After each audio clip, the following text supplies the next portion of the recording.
BNP chairperson Khaleda জিয়ার মৃত্যুতে শোক ও সমবেদনা জানিয়েছে বেসরকারি টিভি চ্যানেল মালিকদের সংগঠন অ্যাটকো। শনিবার সন্ধ্যায় বিএনপির গুলশান কার্যালয়ে যায় সংগঠনের সভাপতি অঞ্জন চৌধুরীর নেতৃত্বে একটি প্রতিনিধি দল। পরে সভাপতি জানান, রাজনীতিবিদদের কাছে একটি সুন্দর বাংলাদেশ দেখার প্রত্যাশা তুলে ধরেছেন তারা। নির্বাচন নিয়ে কোনো কথা হয়নি।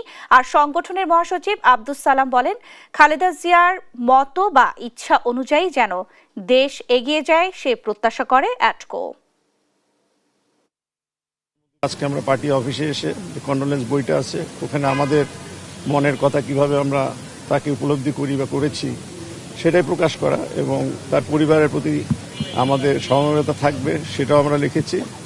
এবং আগামী দিনে হয়তো আমরা একটা সুন্দর বাংলাদেশ দেখতে পাবো আমাদের রাজনীতিবিদদের নেতৃত্বে, এটা আমরা আশা প্রকাশ করি। আমরা সবাই শোকাহত, মর্মাহত এবং ওনার আত্মার মাগফিরাত কামনা করি।